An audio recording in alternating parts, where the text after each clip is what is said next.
Hi, are you starting to feel tired, or are you lacking motivation? Do you actually talk to people about lacking motivation? Is your home starting to feel like one big office that you are actually sleeping in and eating in? Now, my name's Sonia Gavira, and I've been working as a leadership and success coach for about 20 years now. And these are some of the questions and some of the topics that are coming up at the moment in coaching with my clients. So I just thought I'd come on and share with you some of the things that we've been talking about, some of the stories of people who've actually managed to make a change and improve how they're feeling. And improve even how they're working by making a few changes. So one of the things that we've spoken about in our sessions are boundaries.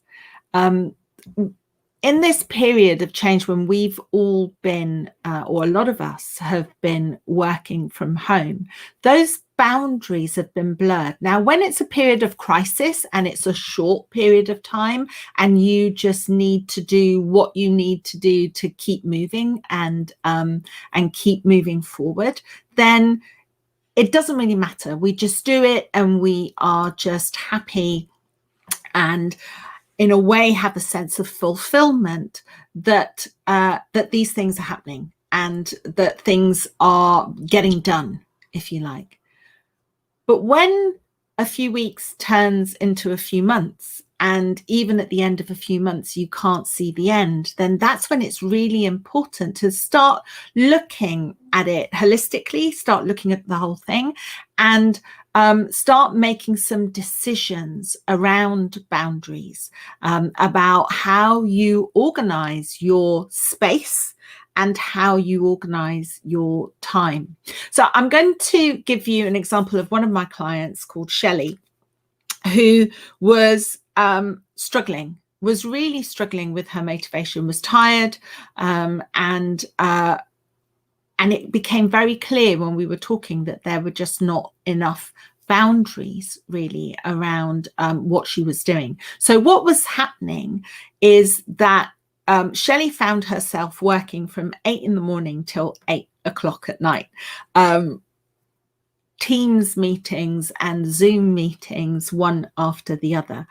And it felt like, or it actually was, that she was working from her bedroom because her partner was also at home and he was in the lounge and she was set up in the bedroom. And this is where she was working, where she was eating, and where she was sleeping. And even when she went to bed, her work stuff was still around her. So there were a couple of things that we worked on and that we did.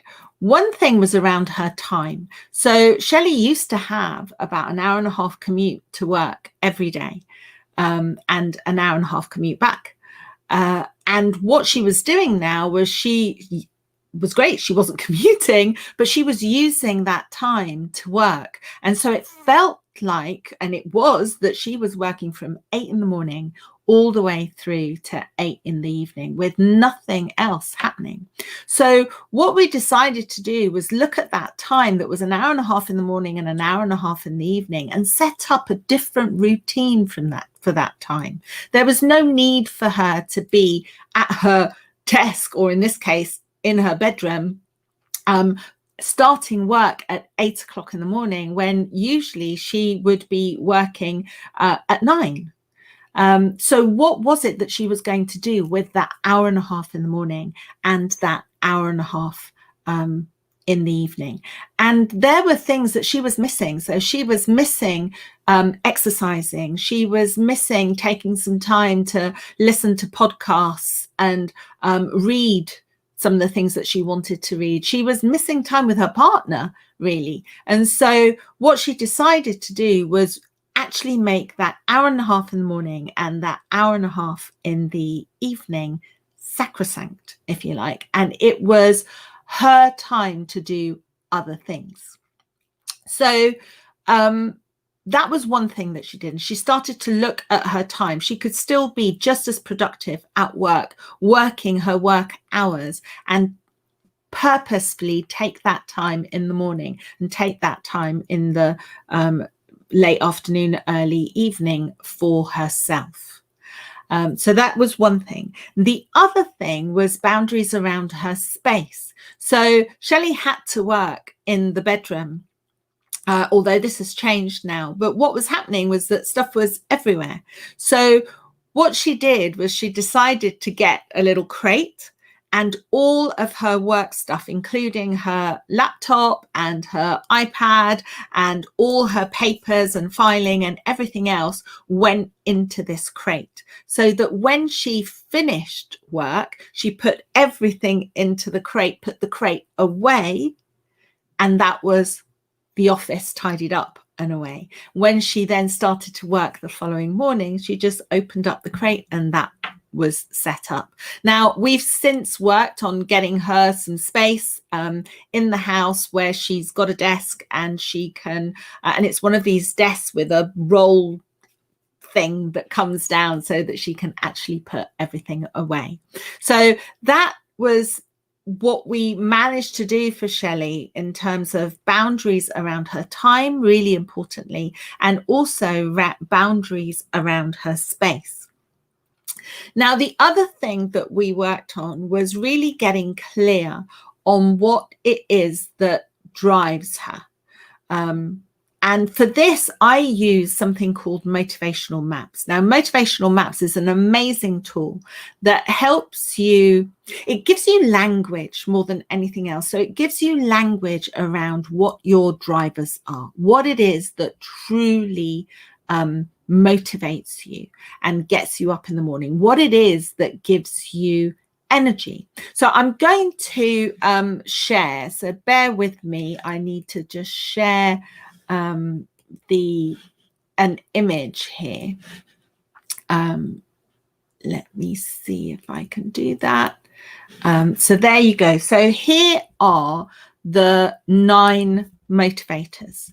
And as I said, what it gives you is some language around motivation. And instead of using Shelley's example, I'm going to use my example so that you know what it is that that drives me. It's an easy one for me to use. So you can see that the motivators are split into 3 categories. So you've got the relationship motivators, the achievement motivators, and growth motivators. Now, don't worry too much about that language. Know that the relationship motivators are much more focused on the past. So it's about feeling secure and safe. It's about having a sense of belonging and being part of a community.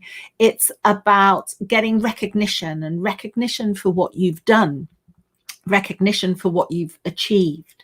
Then you've got the achievement motivators, and these are much more grounded in today, in the present. It's about wanting to have control over people and resources.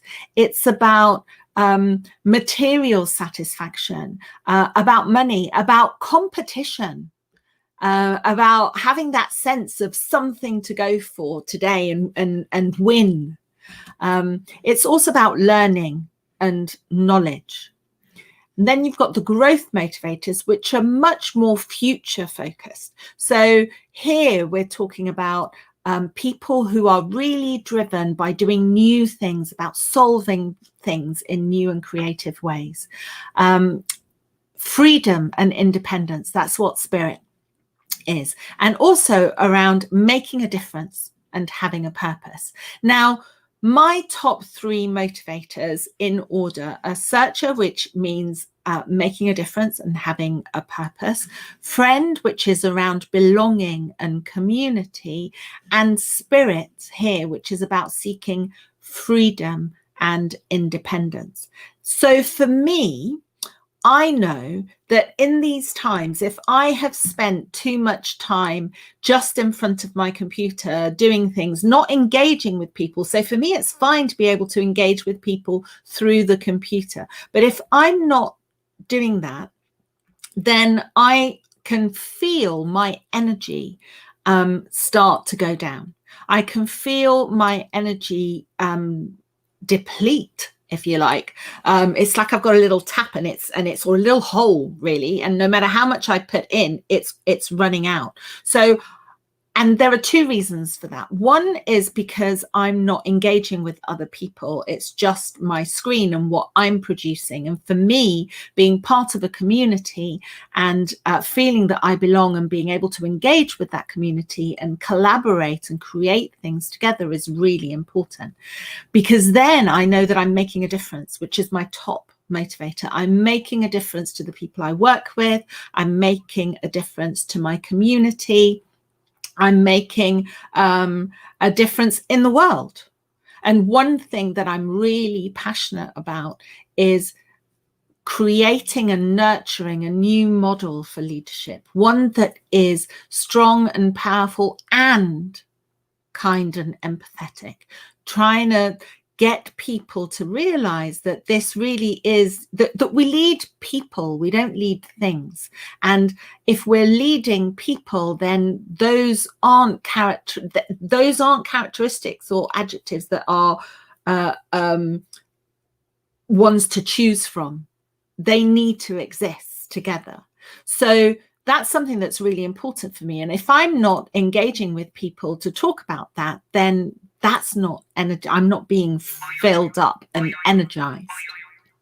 The other thing that's really important to me is freedom and independence. And for me, that is freedom of thought, independence of thought as well as being able to manage my own time and do things in a way that fits with me and my family, that I can be around for my husband, for my kids and my parents, who all, we all live together. So those are the things that are really important to me. Now, if you know what it is that really drives you, that really energizes you, then you can make a choice, a concrete choice, to do more of that, to have more of that in your life, in your work, and in your day-to-day.